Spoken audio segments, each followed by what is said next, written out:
UHoseya weshumi. U-Israyeli wayengumvini owenabileyo. Ngokobuningi bezithelo zakhe wandisa ama-althare akhe. Ngokobuhle bezwe lakhe wenza izinsuku ezinhle. Inhliziyo yabo yayahlukene.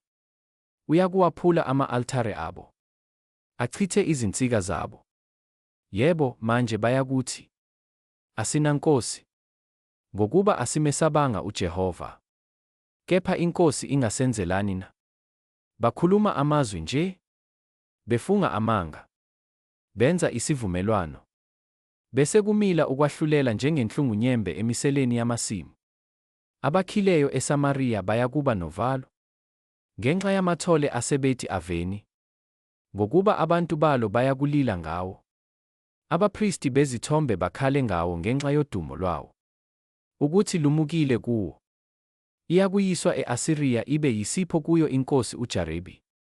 U-Efrayimi uyakwamukela ihlazo, u-Israyeli ajabhe ngeziluleko zakhe.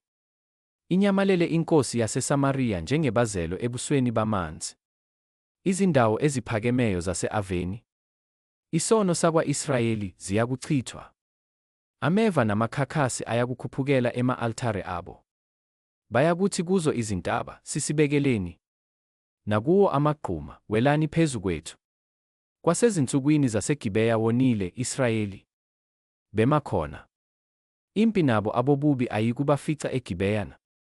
Lapho ngithanda, ngiyabajezisa.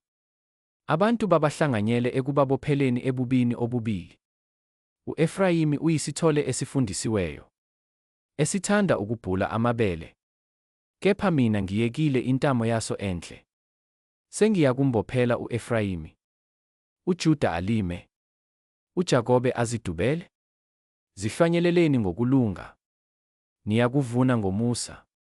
Qathani umqatho wenu. Sekuyisikhathi sokumfuna uJehova, aze afike anise ukulunga phezu kwenu. Nilime ububi, navuna okubi. Nidlile izithelo zamanga, ngokuba nethemba endleleni yenu, nakubo ubuningi bamaqhawe enu. Kuyakuvela ukuxokozela phakathi kwabantu bakho. Zichithwe zonke izinqaba zakho. Njengalokho uShalimani achitha iBethi Aribeli ngosuku lokulwa, unina echotshozwa phezu kwabantwana. Kanjalo iBhetheli liyakwenza kini ngenxa yobubi benu obukhulu. Ekuseni inkosi yakwa-Israyeli iyakunqunywa nokunqunywa.